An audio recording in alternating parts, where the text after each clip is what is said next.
Hello, आदाब, नमस्कार, सत श्री अकाल। Thank you so much for joining us. मैं हूँ आरजे आमिर आज आपके साथ और मेरी मेहमान I am so delighted to have such a marvellous personality with me today.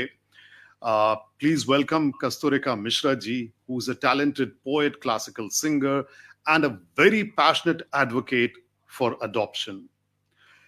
बहुत ही खूबसूरत जगह से वो बिलोंग करती हैं।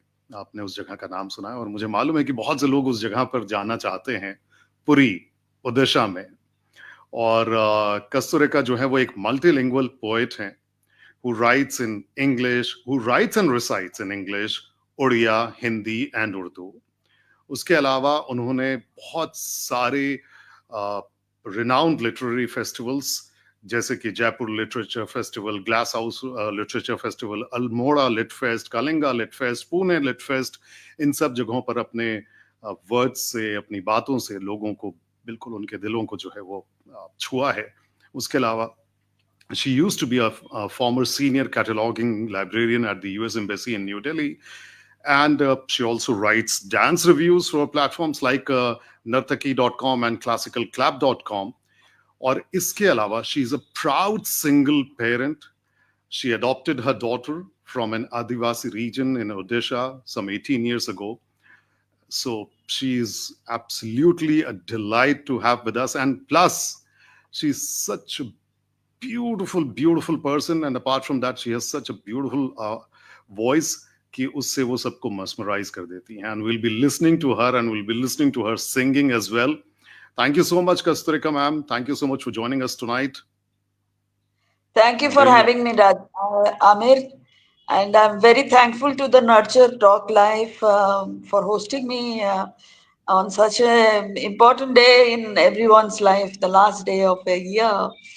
And I am feeling delighted that I am able to share my New Year Eve with all my listeners, my viewers, and मेरे चाहने वाले बहुत हैं इंडिया में। और मैं चाहती हूँ कि और लोग भी हमारे साथ जुड़े और हम लोग एक बड़ी फैमिली बनते जाएं। बिल्कुल, बिल्कुल, बिल्कुल। I think that is bound to happen. And जो कोई आज आपको सुनने वाला है will be, taken aback, completely mesmerized by your voice and by listening to you. मैं So, अपनी दो पंक्तियों से आप सबका स्वागत करना चाह रही हूँ। mhm, मेरी ये लाइनें हैं, ये बहुत मेरे बहुत इनिशियल पीरियड में मैंने लिखे थे, पर ये लाइन्स मुझे बहुत पसंद हैं। कौन कहता है कि जहां में खुदा नहीं होता, कौन कहता है कि जहां में खुदा नहीं होता, झगड़ों के कारोबार में सुकून का पल नहीं होता। जिंदगी मेरे यारों कभी नमक तो कभी चीनी, अगर साथ हो ऐसा, अगर साथ हो ऐसा जैसे आपका और मेरा mhm, है, अगर साथ हो ऐसा तो कभी गुमनाम नहीं होता। जुनून है ख्वाबों को सच बनाने की, तो लफ्ज भर की दूरी है मंजिल से हमारी। ये बंद ख्वाबों की बोतल बोतल चिट्ठी में लिखकर दरिया में फेंको तो सही, अगर उसमें आग न लग गई तो क्या अपनी तुमने आग बुझाई और आग जलाई। वाह, शुक्रिया। क्या बात है। So, let's begin with the very beginning, from the very beginning. जी कैसे, I mean, tell us something about your journey. You were a library, cataloging librarian, and you write, you recite, you are a dance critic, and you wear so many hats. इतने सारी चीजों में आपका interest है. And apart from that, you also single-handedly raised a daughter. जी, हमारी journey तो हमारी इसी घर से शुरू हुई थी जहाँ से मैं आज आपसे बात कर रही हूँ, पुरी से। Mm-hmm. और यही घर था और यही छत था जिसके नीचे माँ और पापा ने मुझे संगीत की शिक्षा का पहला अवसर दिया था। हमारे घर में ही मेरे ही नाम पे उन्होंने कस्तूरी कौड़ापीठ करके एक संस्था चलाई थी। और Mm-hmm. क्लासिकल सिंगिंग को पॉपुलर बनाने के लिए, हिंदुस्तानी क्लासिकल म्यूजिक को पॉपुलर बनाने के लिए उन Mm-hmm. लोगों ने प्रयास किया था। और उसमें मैं जैसे जैसे बड़ी होती गई, हम स्कूल में बहुत सारे बच्चे यहीं आते थे, हम लोग इसी घर में, पूरा घर संगीतमय हो जाता था शाम होते ही। और हम लोगों ने मतलब इशारद अलंकार सब परीक्षाएं भी दी, और विधिवत सीखा मैंने क्लासिकल म्यूजिक और ओडिसी म्यूजिक, क्योंकि मैं पुरी से हूँ। पुरी पुरी में ओडिसी म्यूजिक का एक बहुत बड़ी ट्रेडिशनल प्रथा चलती आ रही है। तो औसतन 2000 वर्ष पुराना हमारा ट्रेडिशन है ओडिसी म्यूजिक का, जो आज सरकार ने उसको मान्यता दे दी है एक क्लासिकल म्यूजिक ट्रेडिशन की तरह। और मैंने कुछ हद तक वो भी सीखा। और फिर मैं पढ़ाई करने के बाद मुझे दिल्ली जाना पड़ा। पढ़ा तो क्या, मैं अपने और कैरियर बनाना चाह रही थी। मैं सिविल सर्वेंट बनना चाह रही थी। तो मैंने सोचा कि मैं दिल्ली जाके तैयारी करती हूँ और संगीत में भी और आगे की शिक्षा लेती हूँ, और हम्म। जैसा कैरियर बनेगा संगीत में या प्रोफेशनली वैसे ही कर लूंगी। सिविल सर्विसेज में मैं 2 बार इंटरव्यू स्टेज तक गई, पर उसमें मैं नहीं हो पाई सक्सेसफुल। तो फिर मैंने छोटी मोटी नौकरियां की, बड़े चप्पल घिसे दिल्ली की सड़कों पे। पर मेरे मन में एक बहुत ही दृढ़ प्रतिज्ञ प्रतिष्ठा क्या कहते हैं डिटर्मिनेशन लेके मैं यहाँ से गई थी कि मुझे अपने पैरों पर खड़ा होना है। और लगभग 20 या 25 साल के अंदर मुझे ऐसी एक लाइफ बनानी है जिसकी मेरी वजह से दूसरों को जैसे फायदा पहुंचे। ना ही मेरी फैमिली को फायदा पहुंचे, पर मैं अपने आगे भी बहुत लोगों के काम आऊं, और यही मेरी इच्छा थी। मतलब पब्लिक सर्विस और सोशल सर्विस मेरा एक बहुत ही, मैं कहूंगी, एक फोरसाइटेड ड्रीम था। और हम्म। जैसे जैसे दिल्ली क्योंकि खुला एटमॉस्फेयर मिला हमको, पूरी जैसा, उसमें थोड़े बंधन कम थे। और मैंने दिल्ली के माहौल का, दिल्ली के नॉलेज बेस का, दिल्ली के लाइब्रेरियों का बहुत ही ज्यादा फायदा उठाया। और क्योंकि मुझ में एक कुछ कर दिखाने की वो थी, इच्छा थी, तो मैंने उसको उस पे बहुत ही ज्यादा ध्यान दिया। और बिखरने के तो बहुत चांस मिले मुझे, और भटकने के भी बहुत मिले, क्योंकि स्टूडेंट लाइफ में वो होता ही अक्सर यही है कि कुछ गलत लोगों के संसर्ग संपर्क में आ जाओगे तो फिर सब कुछ धरा रह जाता है।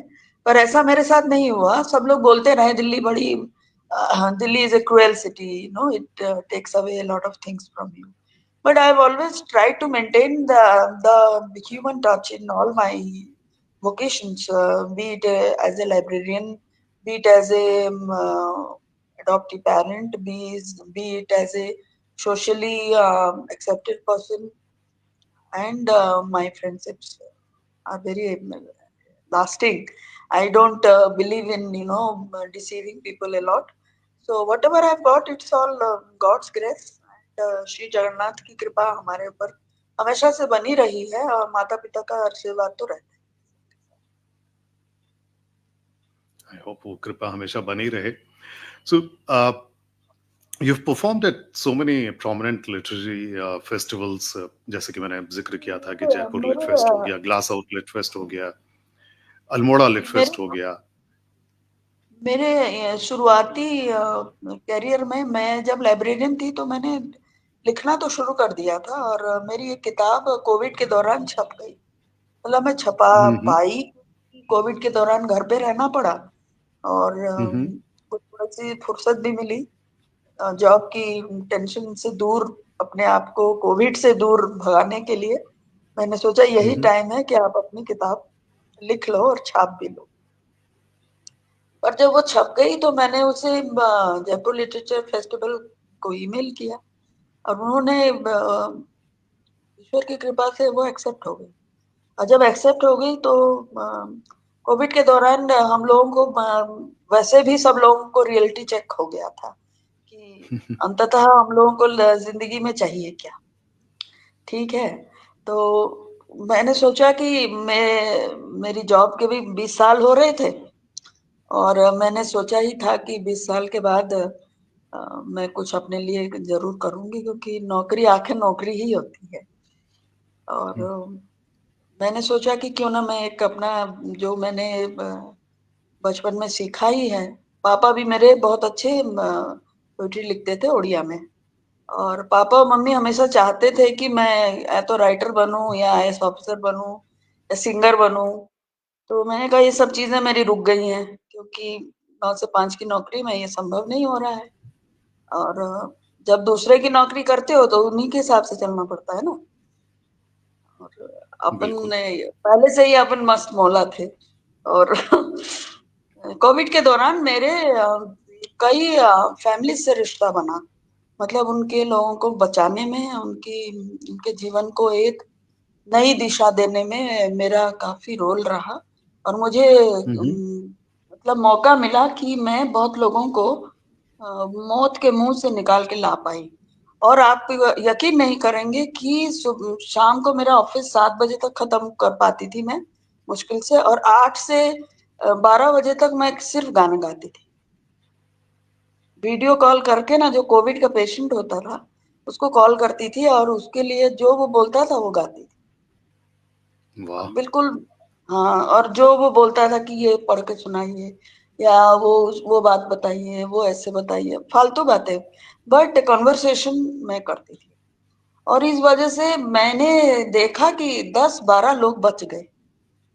वो जो एक 7 दिन के बाद का लहर आया था ना, 7 दिन के बाद आदमी गुजर जाता था, बिल्कुल पिक पे होता था कोविड का इन्फेक्शन। हम्म, और वो जो 7 दिन में मैं टारगेट करती, मुझे समझ में आ गया कि 7 दिन तक इन लोगों को संभालना है। 7 दिन के बाद अगर मैं इनको बचा पाई तो ये बच जाए। तो इसमें लगभग 2 लोग चले गए और 10 लोग बच गए। और उसके अलावा भी बहुत सारी चीजें हुई उस वक्त। तो फिर मुझे सब कुछ फ्रूटलेस लगने लगा, सही बताऊं तो। और मुझे लगा अब मेरे लिए, मेरी लाइफ में भी एक ट्रांसफॉर्मेशन आना चाहिए। और ये वही समय था कि मेरी बेटी छोटी भी थी। मेरी बेटी तो तब 7th 8th में पढ़ने लगी थी, और उसका भी पढ़ाई बिल्कुल ठप हो गया था, घर में क्या ही बच्चे पढ़ेंगे। और सही बात। पर चूंकि चूंकि वो सेफ थी, और मुझे लगा कि मैंने अपने एसेट्स भी बना लिए, अब कितना ही कमाएंगे, कमाई का तो कोई अंत होगा नहीं, और लाइफ का अंत जरूर हो जाएगा। तो एक डिसिसिव मोमेंट था। बहुत ज्यादा डबल माइंड में मैं नहीं थी। मैंने सोचा ही था कि 20 साल में मैं अपने लिए सब कुछ बना लूंगी, जिससे एक कंफर्टेबल लाइफ जा सकता है, और उसके अलावा कुछ थोड़ा बहुत लोगों के लिए किया भी जा सकता है। तो अभी मेरी बेटी 18 साल की हो गई है, वो एडल्ट हो हम्म, गई है।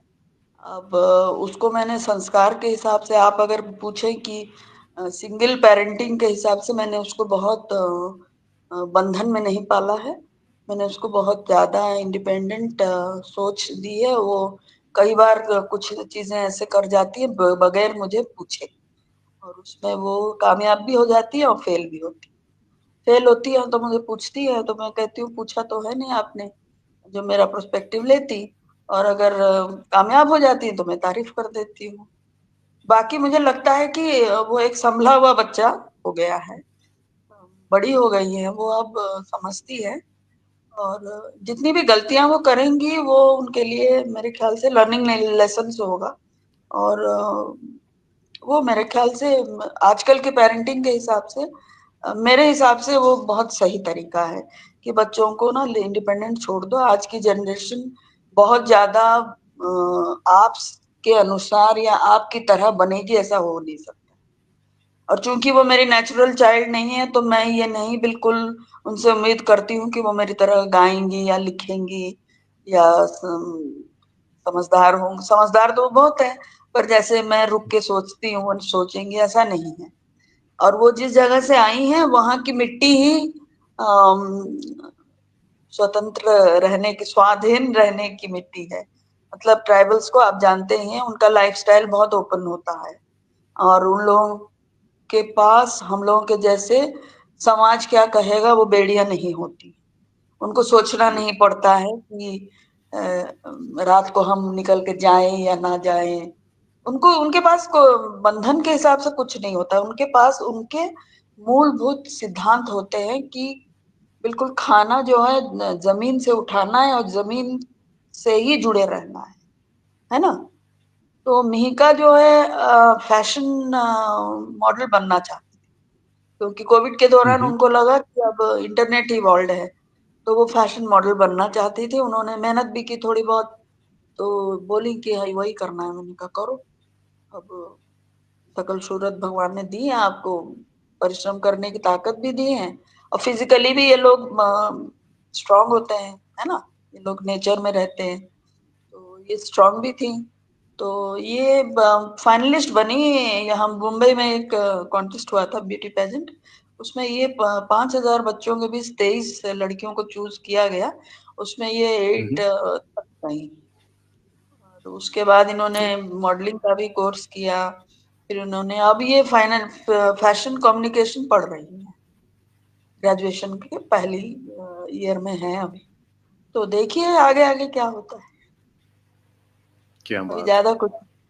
ज्यादा तो देखिए, ज्यादा कुछ मैंने सोचा नहीं है, और ना ही मैं उनको बहुत ज्यादा कह रही हूँ कि भाई आप मेरे अनुसार ऐसे ऐसे करो, बिल्कुल नहीं कह लेकिन रही हूँ। ये काफी हार्ड डिसीजन नहीं है एक बच्ची को गोद लेना, जब आपका करियर भी उस वक्त तो, अब आप ब्रेक ले रही हैं लेकिन उस वक्त तो आप भी करियर के बीच में थी, और एक थोड़ा डिफिकल्ट नहीं है ये।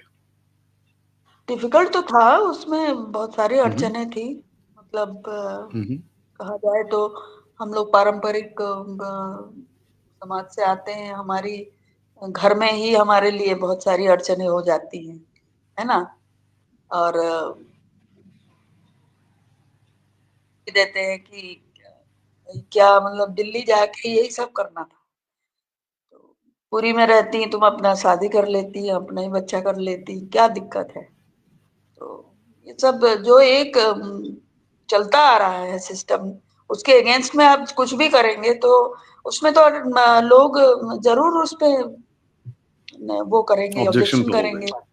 जी जी। हाँ, और उसके लिए मैं मेंटली तैयार थी। मैंने कहा कि जब सारी दुनिया कर रही है, सारी दुनिया शादी कर रही है, सारी दुनिया कॉन्टेम्प वो क्या कहते हैं कंसिस्टेंट लाइफ जी रही है, एक तरह का एक पैटर्न जी रही है, तो मैं थोड़ा कुछ अलग करना चाहूँ। और एक अगर एक सही बंदा नहीं दिख रहा है शादी करने को, तो शादी को इस तरह से मतलब एक क्या कहते हैं एक बोझ की तरह से क्यों ढोना है। अगर सही कोई नहीं दिख रहा है, ठीक उम्र में कोई नहीं दिख रहा है, तो इस सब चीजों में फंसना नहीं चाहिए, बल्कि आगे बढ़ जाना चाहिए। तो यही जी। मैंने सोचा, और फिर जो भी मुश्किलें आती रही उसको मैं टाइम टू टाइम उसको मैं झेलती रही। ऐसा कुछ नहीं हुआ कि अ, बहुत एक्सट्रीम सिचुएशन कभी नहीं, क्योंकि तो कुछ तो मेरे मतलब जीन्स ऐसे थे कि मैं हर चीज को संभाल पाती थी, और स्ट्रांग माइंडेड थी, हम्म। और ज्यादा विचलित नहीं होती थी या वीक नहीं पड़ती थी। और हो सकता है कि मेरा डिसीजन कभी कभार दूसरों को लगा होगा कि हाँ ये गलत हो गया है, पर मैंने अपने ऊपर एक अपनी आस्था और विश्वास को जगाए रखा। और इसलिए भी रखा क्योंकि मुझे कई लोग एडॉप्शन करने के बाद फॉलो करने लगे थे, और कुछ लोग एडॉप्शन हम्म। करना भी चाह रहे थे, है ना। नॉर्मल लोग एडॉप्शन करना चाह रहे थे, वो मेरे से जुड़ रहे थे, वो मीका से जुड़ रहे थे, मीका को पूछ रहे थे तेरे साथ क्या होता है, तेरी मम्मी काम कराती है क्या, और तेरी मम्मी तुझे क्यों कैसे लेके आ गई, तू कौन है, तेरे पापा कौन है, all this things used to happen to her. पर वो भी मतलब हाजिर जवाब खूब थी। और वो उसको मेरे साथ मेरी बचपन की दोस्त मिनती मिश्रा, हम लोग एक ही स्कूल में पढ़े हुए हैं, वो मेरे साथ रहती है, वो टीचर हैं। तो वो भी कई हद तक मेरी बहुत साथ दिया उन्होंने, और उन्होंने उनको भी मेहिका माँ ही बुलाती है, हमको भी।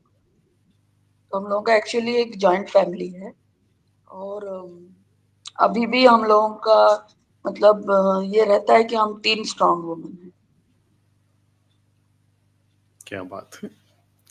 सो इस बारे में हम आपसे और जानना चाहेंगे, लेकिन क्या है ना कि आई थिंक बहुत सीरियस सीरियस बातें हो गई। सो इफ यू कैन जी add some flavour to it, some music to it, हाँ something that you, मैं because you're अपने such a एक beautiful अ, yeah, क्या करिए। मेरी एक बहुत ही मित्र हैं मेरे, करीबी मित्र हैं, आदित्य। हम्म वो सरोद हम्म। बजाते हैं। अगर आप उन्हें ऐड करेंगे तो हम लोग एक आपको मेरी एक लाइट मेलोडी नज्म मैंने लिखी थी, वो सुना सकते हैं। आदित्य है मेरे साथ इत्तेफाकन, पीछे मैंने उनको रखा हुआ है। एंड आप तैयार हो तो मैं आदित्य को ऐड करता हूँ। जी जी जी बिल्कुल। Welcome Aditya, thank you so much for joining us. Hello and Aditya. आपकी आवाज नहीं आ रही है, आपने अपने आप को म्यूट कर रखा है मेरे ख्याल से। Sorry. Adab, thank you for having me over. Hello, ma'am. Hello, hello Amita. Hello आदि। So Adit will be giving the music, ma'am will be singing, and let's just get drenched in that.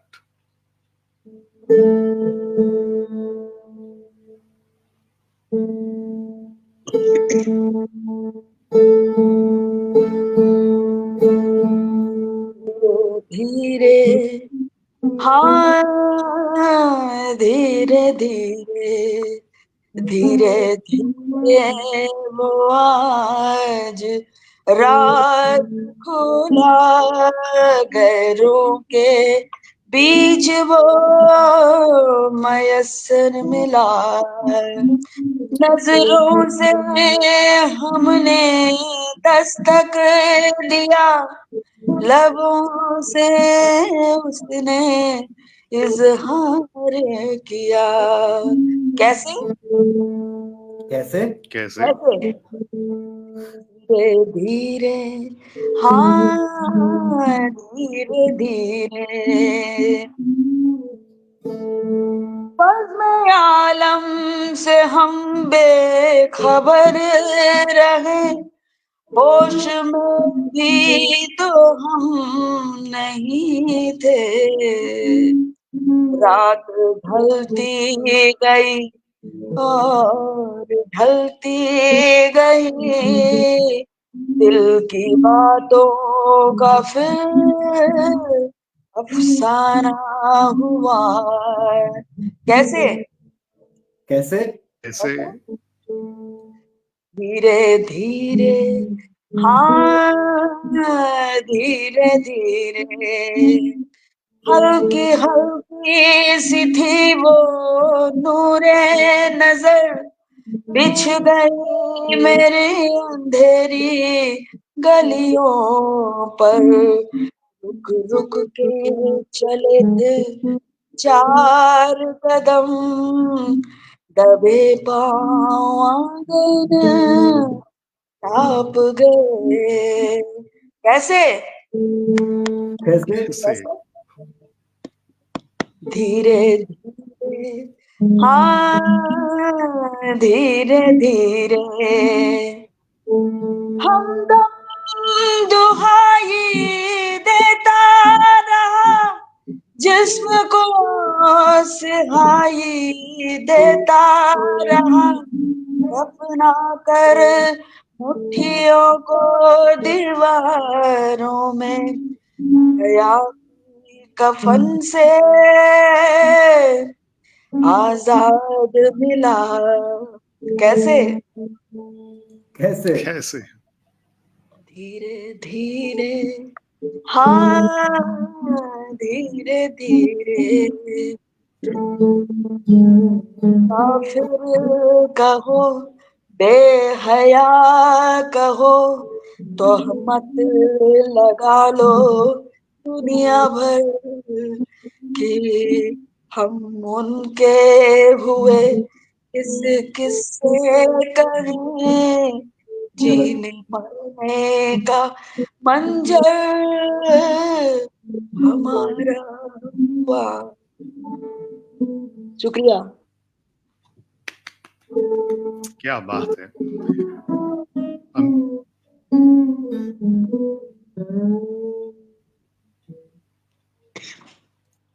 You कैसा आदित्य, लगा?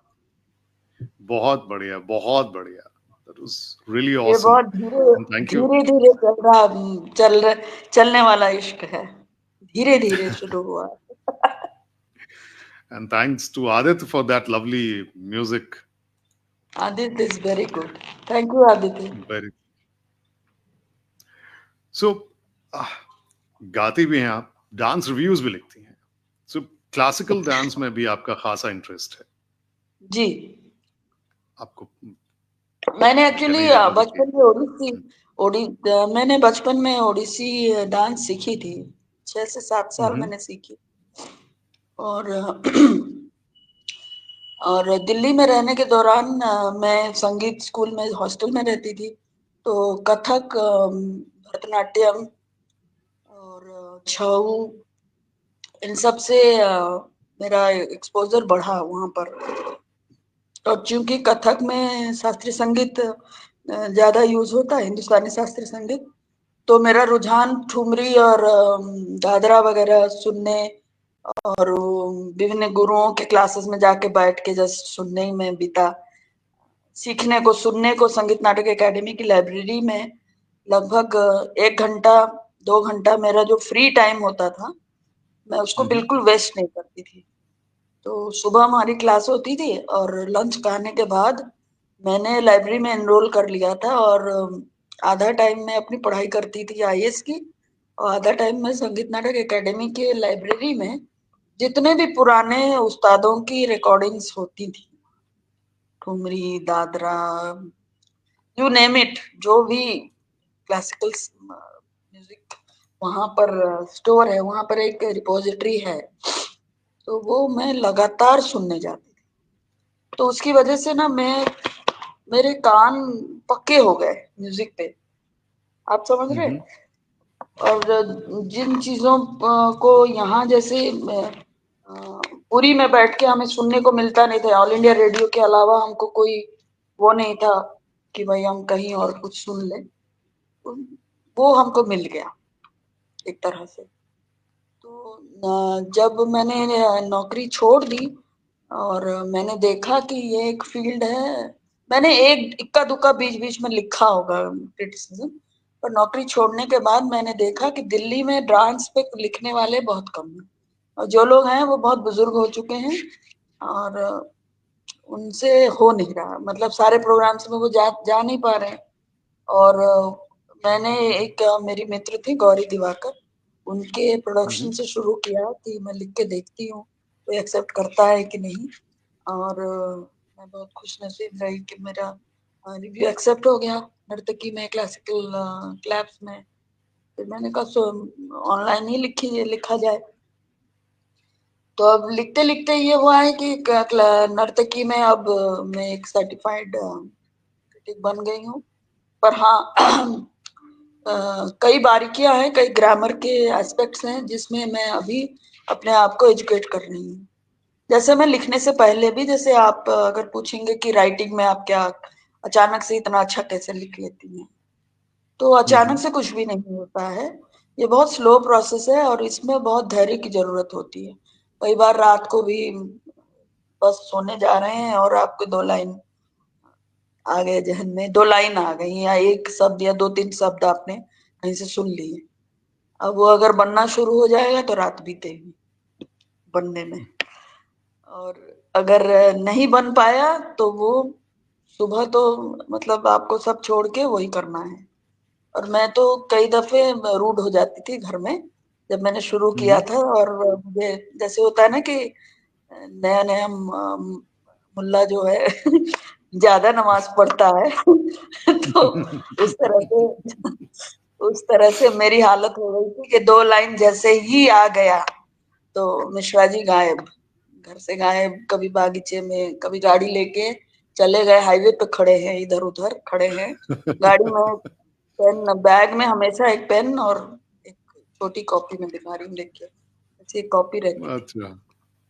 हाँ, और ये भरता रहता था, और भर गया तो फौरन उसको किसी को सुनाना होता था। मतलब जिसने भी सबसे पहले बोल दिया कि आप बहुत अच्छा लिखते हैं। आप समझ रहे हैं? क्योंकि एक लेखक को ना एक वैलिडेशन की जरूरत हमेशा होती है ना? बिल्कुल। हाँ, और उससे जब आप काफी फर्क नया नया, पड़ता है।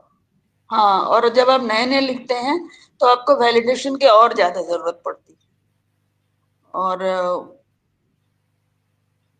मेरे कई दोस्त हैं, डॉक्टर कामना राय मेरी दोस्त हैं, उन्होंने कहा आप ये पढ़िए, आप परवीन शाकिर पढ़िए, आप निराला को पढ़िए। वो जिस ऑथर का नाम ले लेती थी पोइट्री में, हम्म। हम उसको हम्म। पढ़ डालते थे। हम्म। भाई उन्होंने पढ़ा था, वो जिसका भी नाम ले लेती थी उस दिन हम उसको उनको पढ़ डालते थे। हम कहीं से भी किताब किताब लेके इधर उधर, क्यों लाइब्रेरियन थे तो हमें किताब लाने और वो करने का भी वो था, कैसे निकालते हैं इंफॉर्मेशन उसकी हमको नॉलेज भी था। तो फिर हम लिखते जाते थे, उनसे कई बार हम उनको भी परेशान करते थे, इसको जरा ठीक कर दीजिए ना, इसकी ग्रामर सही नहीं लग रही है। मतलब अब हम ग्रामर तो भूल ही जाएंगे ना, हम्म। अब पढ़े थे स्कूल में, तो उनसे ठीक भी कराते थे। अब भी हम कई बार मतलब कई लोगों को पढ़ाते हैं और बोलते हैं कि ग्रामर ठीक कराओ, और अगर समझ में नहीं आ रहा है तो बताओ। कई बार होता है ना, आपके एक फ्लो में आप लिख रहे हैं तो सही है। किरदार बदल जाता है। जैसे अचानक से मेरे साथ होता है, अचानक से मैंने एक एज ए मेल मेंबर लिखना शुरू किया और वो हम्म। खत्म होते होते औरत बन जाती है। आप समझ रहे हैं? मतलब होता है। आप समझिए कि इमोशन जो है, इमोशन का तो कोई जेंडर नहीं है ना, बिल्कुल। इमोशन का कोई जेंडर नहीं है। पर हम लोग एक प्रोस्पेक्टिव से लिखते हैं कि हम एज ए मर्द लिख रहे हैं या एक औरत लिख रहे हैं। हम्म। ठीक है, तो उसमें क्या होता था कि जेंडर चेंज हो जाता था। और फिर मुझे उसमें से दो कविताएं निकालनी, दो नज्में निकालनी है, दो गजलें निकालनी पड़ती थी, और उसको फिर बाइफरकेट करना पड़ता था कि ना ना, ये तो एक औरत ही ऐसा बोल रही है ना, ये मर्द ही तो बोल रहा है, इसमें कहाँ से औरत ऐसे कैसे बोल देगी। तो हम्म। ये सब प्रोसेसेस होती हैं। और कई बार होता है कि जैसे मैं कहीं गई हूँ, हम्म। आपको एक वाकया बता रही हूँ, एक क्वेयर कॉन्फ्रेंस हो रहा था, हम्म। हाँ, समलिंगी लोगों का। और उनमें से किसी ने मुझे सोशल मीडिया पे देखा होगा तो उसने मुझे इनवाइट भेज दिया। तो मैंने किसी को बिना बताए गाड़ी उठाई और मैंने कहा आज तो मैं घुस के देखती हूँ कि इन लोगों के बीच होता क्या है। ये फिल्मों में एक चीज दिखाते हैं, क्या ये सच है कि नहीं है? क्योंकि हमारे समाज में तो हम लोग इन ऐसे लोगों से मिलते जुलते हैं नहीं। तो घर में बोला कहाँ जा रहे हो, मैंने कहा वो एक ओपन माइक है, कविता पढ़ने जा रही हूँ, बोल के चली गई। हम्म। और साहब वहां मैं गई थी आधे घंटे के लिए कि अगर कुछ ऑकवर्ड लगा तो बस भाई निकल लेंगे, पर मैं नहीं निकल पाई। मैं ऑडियंस में बैठी रही और 2 घंटे 3 घंटे उनका चलता रहा प्रोग्राम। और मेरी आंखें खुल गई देख के कि मुझसे ज्यादा क्वालिफाइड, ओरिजिनल, जेन्युइनली टैलेंटेड और दिल से मिलने वाले लोग वहां मिले। और ऐसे मेरे इंटरेक्शन हुए कि वो वाकया मुझे हिला दिया उस वाकया ने। और उसके बाद मैंने कई कविताएं उनकी लाइफ पे लिखी, और कई चीजें उनकी लाइफ को देख के मेरे पास आई और फिर वो इंटरनलाइज हुई मेरे में। और अब भी हम्म। मेरे, जब भी अब ये होता है कि जब भी ऐसे लोग मुझसे मिलते हैं तो वो एक, पता नहीं उनको एक वाइब आता है कि ये शायद हमारी दोस्त बन सकती है। तो अचानक आते हैं, आराम से बात होती है, सारी बातें होती हैं, हम कहाँ जाते हैं, किससे मिलते हैं, क्या होता है। तो यही सब राइटर्स की जर्नीज होती हैं। वो जितने भी लोगों से मिलते हैं उनकी लाइफ से एक एक, मैं कहूंगी कि एक एक नोट उनकी लाइफ से उठा लेते हैं। और ऐसा नहीं होता है बिल्कुल। कि हम सिर्फ अपनी ही जिंदगी के बारे में लिखते हैं। जैसे कभी मतलब कोई मिला था मुझसे और वो, उसको प्यार में जिल्लत भी मिल रही थी पर वो रहना चाहता था उसी में।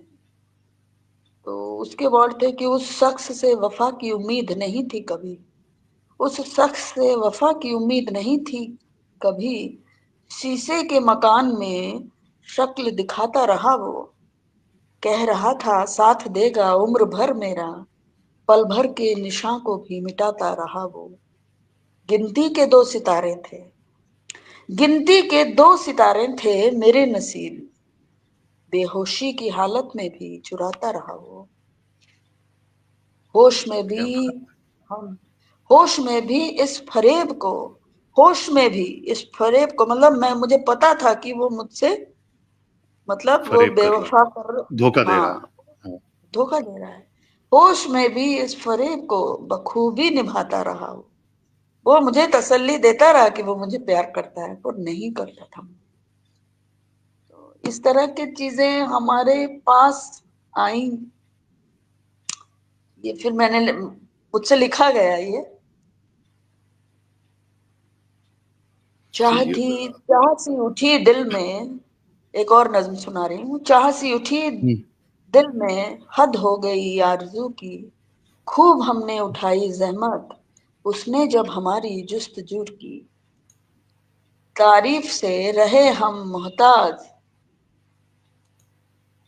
वजू किए सजदे किए गिर गए सारे सिपर, मगर उसने जब जुस्तजू की।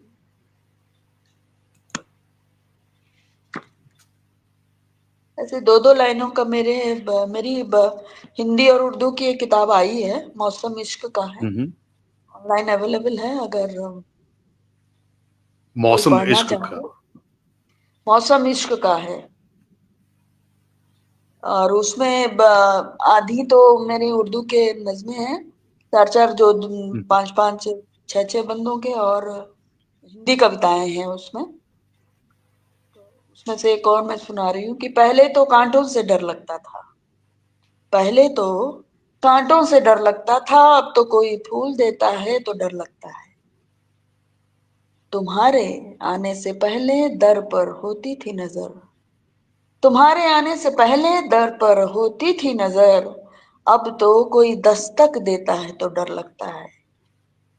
तुम्हारे राहे सुखन की जागीर थी मैं, तुम्हारे राहे सुखन की जागीर थी मैं, अब तो परेकाह से डर लगता है।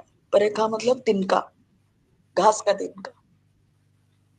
तुम्हारे राहे सुखन की जागीर थी मैं, अब तो परेकाह से भी डर लगता है, परेकाह के आहट से भी डर लगता है। मुकम्मल अपने हिस्से का चांद देखा है हमने, मुकम्मल अपने हिस्से का चांद देखा है हमने, अब तो उसके उतरने से भी डर लगता है। पहले तो कांटों से डर लगता था, अब तो कोई फूल देता है तो डर लगता बहुत खूबसूरत लिखती हैं आप। तो ये आप हिंदी में लिखती हैं, उड़िया में भी लिखती हैं, इंग्लिश में लिखती हैं, उर्दू में लिखती हैं, तो कैसे, तो ये इसका भी कोई प्रोसेस है? कैसे आप डिसाइड करते हैं कि या दिमाग में जो आता है उसी को बस लेकर उसी पर आगे बढ़ चलती हैं, जिस जबान में वो बैठ रहा है उस पे चलती नहीं, जिस तरह का थीम होता है उसी हिसाब से हैं? लिखती हूँ। और ऐसा हुआ है आज तक, अभी तक तो यही हुआ है कि मेरी किताबें इंग्लिश में आ गई हैं, और अभी जो हम्म, मेरी एक नई किताब रिलीज होने वाली है जनवरी में, तो वो इंग्लिश में ही है, इंग्लिश पोइट्री है। और इंग्लिश पोइट्री मुझे स्टेज में ज्यादातर लोग डिमांड नहीं करते सुनने के लिए, पर वो ज्यादा पढ़ते हैं, मतलब किताबें मेरी खरीदते हैं वो लोग इंग्लिश की। और जैसे कि इंडिया में बोला जाता है कि पोइट्री की किताबें नहीं बिकती हैं, पर मेरी अच्छी हम्म, खासी किताबें बिकती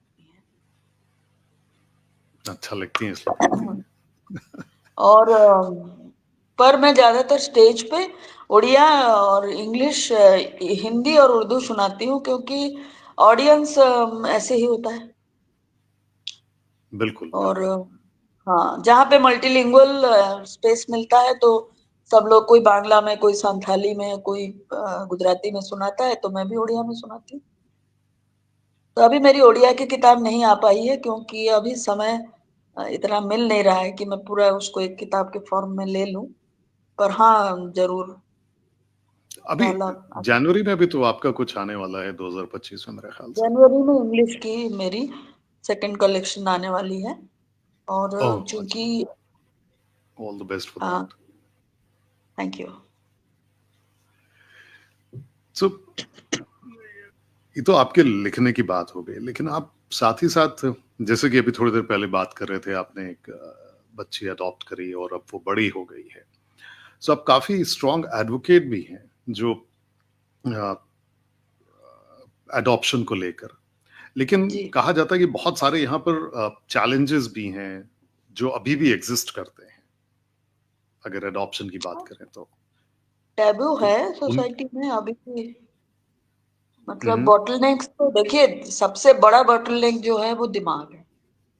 चाहे हम्म आप घर के लोगों का ले लें या बाहर के लोगों का ले लें, दिमागी तौर पे लोग सिर्फ अपने हिसाब से आपको एडवाइस करते हैं या आपको रोकते हैं। जजमेंटल भी तो बहुत है। जजमेंटल तो वही ना, अपने दिमाग में ही वो लोग जजमेंटल होते हैं, क्योंकि वो हम्म खुद ही अपने आप को उस लेवल तक लेके सोचते ही नहीं है। वो सिर्फ सोचते हैं कि भाई मेरे इर्द गिर्द जो समाज है वो मुझे क्या बोलेगा। अब मान लीजिए कि मेरी मम्मी थी, उनको बड़ा बुरा हम्म लग रहा था कि मैं तो सेलिब्रिटी सिंगर हूँ उड़ीसा की, मेरी बेटी है, सब जानते हैं मुझे, और मेरा क्या होगा। नो, कि लोग मुझे क्या बोलेंगे कि इनकी बेटी मतलब बगैर शादी किए ये सब क्यों कर रही है। तो मुझे याद है मेरे पापा गुजर गए, 3 महीने हुए थे बस मुझे अडॉप्ट किए हुए मिहिका को, और इसी घर में मिहिका आई। और पापा की बरसी थी, बरसी कह रही हूँ, 10वीं होता है ना हमारे यहाँ। तो सब लोग जी जी आए जी। हमारे घर में। मम्मी पापा चूंकि पुरी में बहुत वेल नोन थे उड़ीसा में, तो बहुत लोग आए थे उस वक्त। जैसे शादी होता है उस वक्त वैसे ही होता है यहाँ पर 10वीं। और मिहिका जी कितने 1.5 ऑलमोस्ट 2 की हो रही थी तब। और घर मैं उसे लेके आई थी। और जब मैं लेके आई तो सारे हमारे जितने रिलेटिव्स हैं सब आ रहे थे।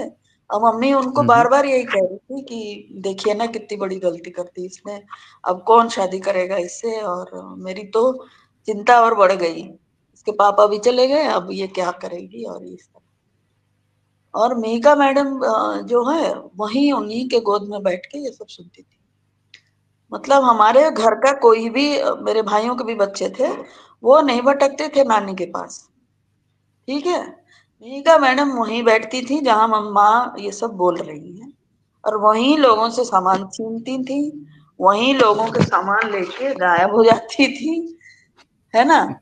और अगर कोई प्यार से गोदी ले ले, मान लीजिए आपने प्यार जताया, आपने कहा ठीक है, बहुत लोग ये नहीं कर पाते हैं दीदी, आप तो खामखा वो कर रही हो, आपकी बेटी बहुत अच्छी है और ये है। तो उस सब चीज को वो मतलब, तब वो लैंग्वेज तो होता नहीं था। और हम्म वो जैसे गोदी में जाएगी तो सब लोगों को बड़ा आश्चर्य होता था, छोटा बच्चा आ जा रहा है। और पहले तो रोना चाहिए, कुछ होना चाहिए ना। तो मेरे जो सबसे स्ट्रिक्ट मामा थे, जो मम्मी जो कहे वही, मतलब सच, मिहिका उनके हम्म साथ गई।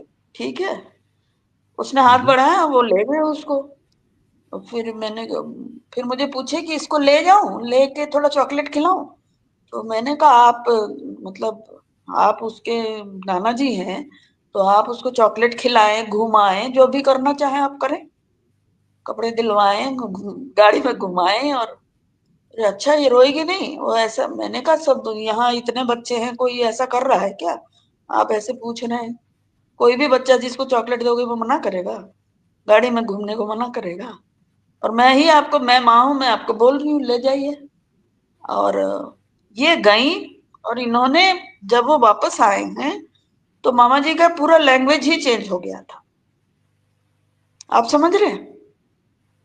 तो इस तरह का मिरेकल हुआ कि वो वही मामा जी आके बोल रहे हैं, अरे ये तो बहुत ब्राइट बच्चा है, तो बिल्कुल डरता नहीं है, ये तो मेरा सारा सामान ले गया और ऐसे हुआ, और ये तो गाड़ी से उतरने को राजी नहीं है। मैंने कहा बस एक दिन आप इसे लेके घर ले जाइए, उसके बाद आप देखिए आपका आपके घर का क्या हुलिया होता है। तो सब लोग इतने मतलब मातम मनाने आए थे कि खुश होने आए थे, भगवान जाने। यहाँ खूब खुशियां होती थी, यहाँ सब हंसने लगते थे। और ये सबको सबके साथ मिलके घूमना फिरना। यहाँ मम्मी शोक सभा हो रही थी, हमारे पापा के शोक सभा थी।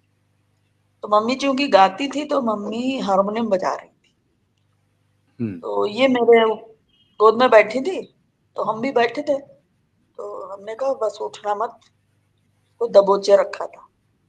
ये बोली छोड़ो छोड़ो छोड़ो छोड़ो करके गई, और गई और सीधे मम्मी के गोद में बैठी हारमोनियम बजाने। मम्मी हारमोनियम क्या बजाएंगी, वो ना बजने दे ना गाने दे, कुछ नहीं करने दे। तो ऐसे ऐसे करके इन्होंने सबके लाइफ में ये घुस गई, और ऐसे घुस गई कि मुझे अब कुछ बोलने की जरूरत नहीं। तो मैं 3-3 4-4 महीने में कुछ ना कुछ घर का इवेंट होता ही था, किसी का शादी, किसी के व्रतोपनयन, ऐसे। तो मैं करती थी कि मैं बैग लेके इसको ट्रेन में लेके आ जाती थी। ये सबसे मिलेगी, देखेगी फैमिली क्या होता है, फैमिली में कैसे रहा जाता है और क्या होता है। और इसने बहुत मजे किए, बहुत मजे किए, जो मेरे मतलब भाइयों के बच्चे नहीं आ पाते थे। और ये यहाँ से मतलब सबने उस पर प्यार लुटाए भी। और अभी भी ऐसे होता है कि कोई भी मुझे फोन करता है तो पहले मेरे बारे में कोई नहीं पूछता, सब पूछते हैं कि वो कैसी है, या उसको पता है, उसने सब का नाम दे रखा है, छोटे छोटे नाम दे रखे हैं, नाना जी, मतलब ये नाना, ये वो नाना, वो नाना, इस टाइप के। और सबके पास इसके नंबर हैं, और सबसे ये बात करती हैं। अब मुझे नहीं बताती हैं कि किससे क्या मिल रहा है और क्या हो, मतलब लेके आ जाती हैं, फिर बोलती हैं कि उन्होंने दिलवाया, पता चला कि उनसे मतलब वो कराया है। ये सब हो रहा है, देखिए। मामा से भी यही करती हैं, डिमांड दैट कर इज देती हैं और लेकिन फिर बाद में मुझे वो होता है। ये तो अच्छी बात है कि फाइनली एडॉप्शन में मम्मी देखिए, ने एडॉप्शन एडॉप्शन का जो एक हवा बना रखा है ना, ये सोसाइटी का मैं कहूंगी एक एक मनोदशा ही है, और कुछ नहीं। अगर आप ध्यान से देखेंगे तो आपके बच्चे में या एक आदिवासी बच्चे में कोई फर्क नहीं है। वो लोग सभी, हम सब लोग, हम भी एज ए पर्सन हम प्यार ही चाहते हैं। तो हम अगर किसी को अपनी तरफ से खुले दिमाग से बिल्कुल जिसको कहते हैं ना, विदाउट एनी जजमेंट हम किसी को एक्सेप्ट कर पा रहे हैं, तो एक किसी और के बच्चे को एक्सेप्ट करने में क्या दिक्कत है।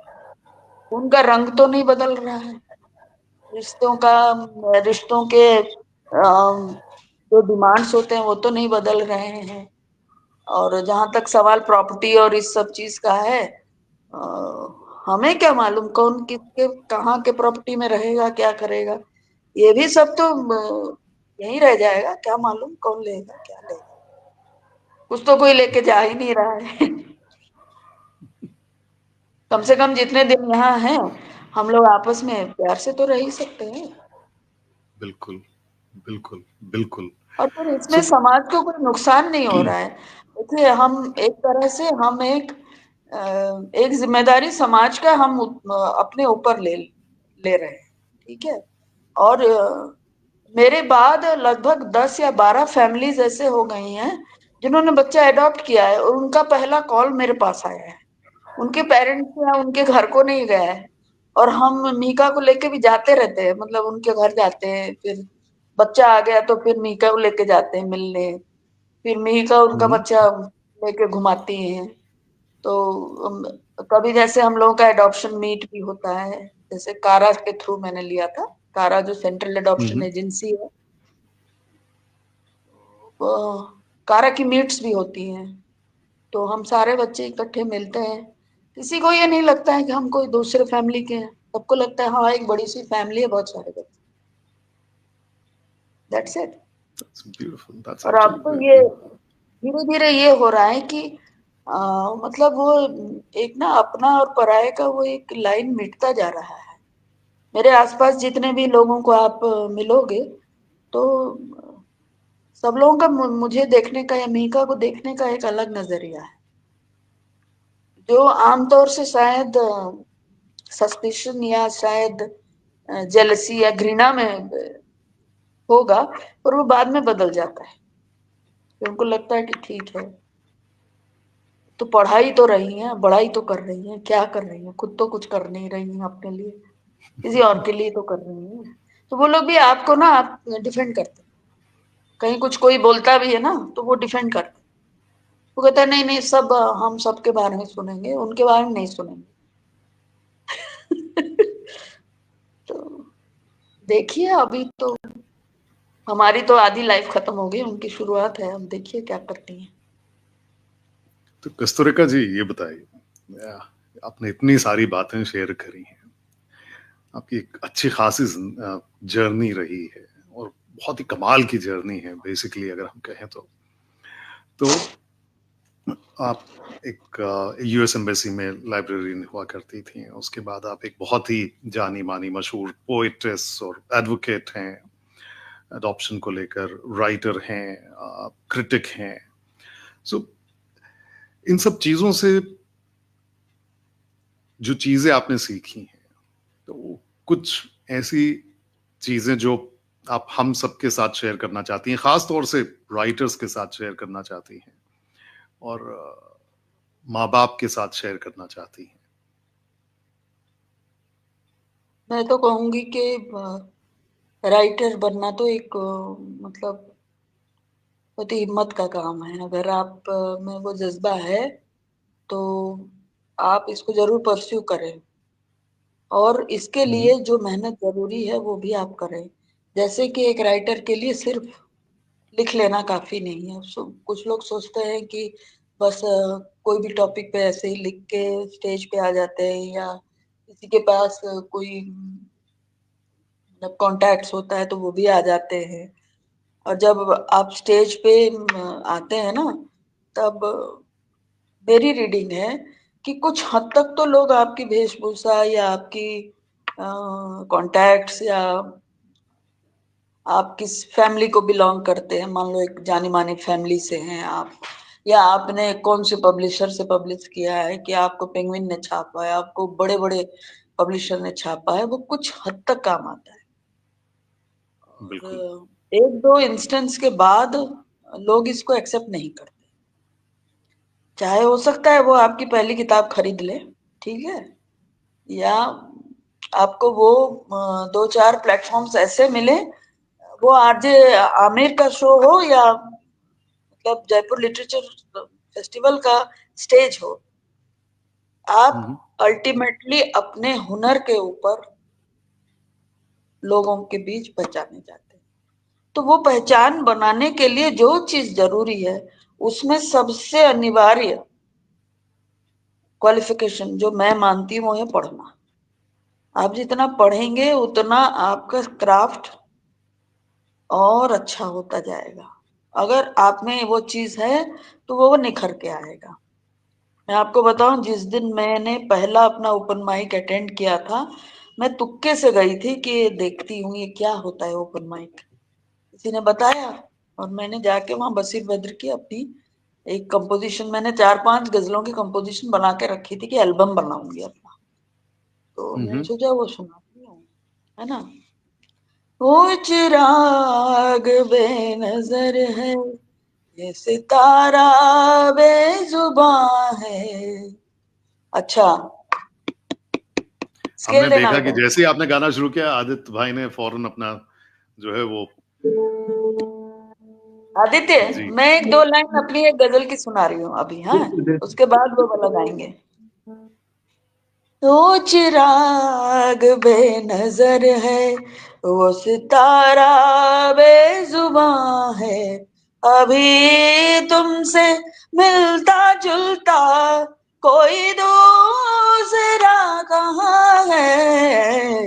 ये चिराग बेनजर है, वो सितारा बेजुबां है। इस गाने से मैंने पहला ओपन माइक शुरू किया था अपना। और हम्म। आप यकीन नहीं मानेंगे आमिर, इसके 1 साल के अंदर, इसके वायरल होने के बाद, वायरल कौन किए, जो ओपन माइक में आदित्य के एज के छोटे छोटे सब फनकार आए हुए थे जो मुझसे कहीं ज्यादा बेहतर लिख भी रहे थे और सुना भी रहे थे। और मैं तो ओपन माइक में पूरा बैठी और मैंने सुना और फिर मैंने कहा यार ये तो एक अलग ही दुनिया है, इससे तो मुझे अभी घुसना है इसमें। तो उसमें से एक लड़का आया, बोला कि मैम आज आप हमारे स्टार परफॉर्मर हैं तो हम सब लोग आपको फेलिसिटेट करना चाहते हैं। और उसके बाद उन्होंने मुझे गिफ्ट दिए, फिर मेरी बीच में बिठा के जैसे गेस्ट को फोटोग्राफी होती है पूरी फोटोग्राफी हुई। और आप समझिए कि एक अनजान बिल्कुल बैग उठाए कोई आया है और अचानक से उसके 15 लोग दोस्त बन गए। और उसके बाद हर सैटरडे संडे उनमें से एक बंदा ओपन माइक कर रहा है दिल्ली में, कहीं भी साकेत में कर रहा है, कहीं गुड़गांव में कर रहा है। और उसका बैक चैनल में मैसेज आता, मैम आप मेरे स्टार परफॉर्मर हो, आपको आना है। और Aamir, you can imagine the kind of excitement of that 7 days, जिसके बीच मुझे गजल कंपोज भी करना है और सुनाना भी है। और उसके बाद कोई भी ऐसा शायर नहीं था जो बच गया, सबको पढ़ मतलब गा डाला। आदित्य भी थे एक बार। आदित्य जिस शो में मुझसे मिले थे, उस शो के बाद उर्दू गजलों की दुनिया में मैं फेमस हो गई दिल्ली में। और वो शो मेरे लिए एक टर्निंग पॉइंट था। और मुझे मेरे तलफ्फुज में अभी भी बहुत सारी मिस्टेक्स होती हैं, क्योंकि जाहिर सी बात है मैं उस बैकग्राउंड से नहीं आई हूँ। तो मैं कई बार गजलों की तलफ्फुज पहले देखती हूँ, मतलब बहुत सारा एक्सरसाइज करती हूँ, उसके बाद में सुनाती हूँ। तो वो फ्लॉलेस गया था वो परफॉर्मेंस मेरा। और इतना फ्लॉलेस गया था कि हाफ ऑफ दिल्ली के जितने मुस्लिम कम्युनिटी है, half of them new me by face, and half of them said कि ये तो एक डिस्कवरी कौन लेके आए। तो रक्षंदा जलील मैम जो मेरी मेंटोर हैं, उन्होंने जब शुरू में मेरा वो रिकॉर्डिंग सुनाया था, मैंने उन्होंने कहा आपसे नहीं होगा, आप बहुत गलतियां करती हो, आप बिल्कुल ध्यान नहीं देती हो, और ऐसे तो बिल्कुल चलेगा ही नहीं। ये उनकी लाइन थी। तो मैंने कहा मैम 2-3 दिन दीजिए, मैं बिल्कुल ठीक कर लूंगी, आपको मुझ पे यकीन रखिए। और जिस दिन परफॉर्मेंस था, आप यकीन नहीं करेंगे, कोई एक लफ्ज उसमें से वो हिला ही नहीं। और वो परफॉर्मेंस बहुत अच्छा गया था। अब हम आदित्य के साथ मैं अपनी एक कजरी सुनाना चाह रही हूँ, तो उसके साथ हम कंक्लूड कर सकते हैं, क्योंकि 1 घंटा हो गया हम लोगों को बात करते हुए। जी बिल्कुल बिल्कुल, वेटिंग फॉर दैट मैम।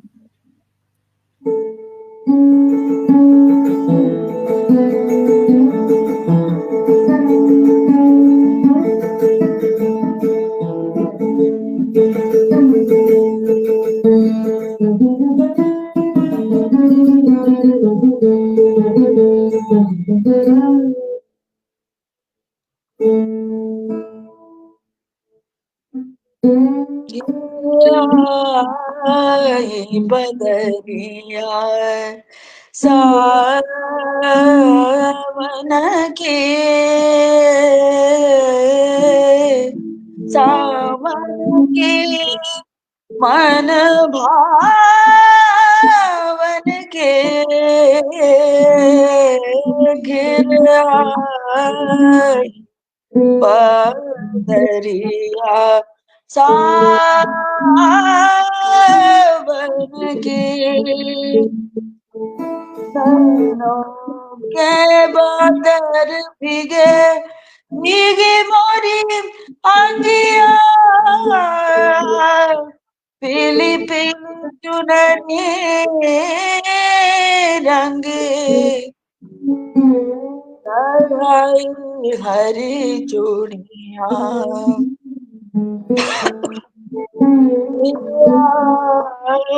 ये बदरी सावन के।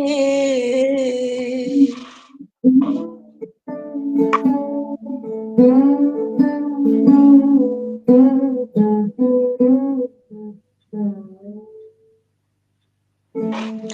you, Aditya. Thank you so much. Thank you. Thank you. Thank you, Aditya. That was so nice of you to take out time. आप आए, 1 घंटा आपने हमें दिया सिर्फ इसलिए कि आप म्यूजिक बजा सकें. That was My really pleasure. awesome. My pleasure, man. My pleasure. My My pleasure, pleasure sir. to have you here with us. Such a talented musician. Kasturika ma'am, it was such a pleasure talking to you. I mean, I wish we had more time, and hopefully we'll be listening to you more and more and more, and got a marvelous voice. जाहिर है कि कल भी आप शायद perform कर रही थी, परसों भी जो है बात नहीं हो जी, पा रही मैं थी क्योंकि आप परफॉर्मेंस आपको में थी. बताऊं तो दिसंबर 10 तारीख से मैं ऑन द रोड ही रही हूँ, बल्कि आज मैं थोड़ा थमी हूँ और मैं आज तो मैंने कोशिश कर रही हूँ कि आज कम से कम मैं बाहर न जाऊं और कहीं गाने न लगूं. फिर भी मैं घूम आई हूँ अभी पूरी के बाहर यहीं तक. Thank you so much. मौसम अच्छा होगा.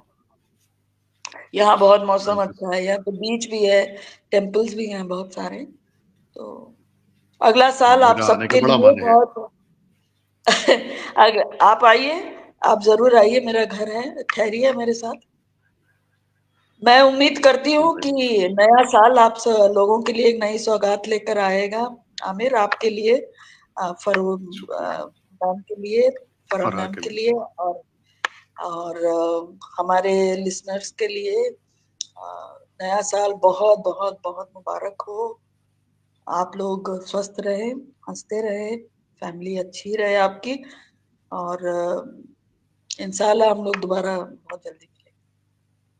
शुक्रिया मैम, बहुत बहुत इतनी सारी दुआओं के लिए बहुत बहुत शुक्रिया. उम्मीद है और हमें पूरी आशा है कि आप ऐसे ही गाती रहेंगी और हम सब बस खुश, मतलब एक अलग सी खुशी होती है एक अच्छे इंसान से मिलकर. और मेरे ख्याल से मेरे चेहरे पर जो मुस्कुराहट है वो इस वक्त बता रही होगी कि मुझे कितना अच्छा लगा आपसे मुलाकात करके. Thank you so much for taking out time. Thank you so much कि इतने सारे ट्रैवल और सब चीज के बीच में आज आप अपने घर पहुंची और फिर भी आपने 1 घंटा हमें दिया. बहुत बहुत शुक्रिया. Thanks lot. नमस्कार. हैव अ लवली नमस्कार. Year ahead. Good night ma'am. Thank you. Good night. So, as for the rest of you, we'll be meeting again next week with another guest. Thank you so much for joining us. That was Kasturika Mishra ji. बहुत ही renowned singer हैं, writer हैं और साथ ही साथ एक बहुत ही अच्छी इंसान है. उनसे मिलकर हमें मालूम है कि आपको भी उतनी खुशी महसूस हुई होगी जितनी मुझे हुई है. And we'll be catching up again, hopefully on Sunday at 8 p.m. Thank you so much. Have a lovely year ahead and good night. Shubha khair.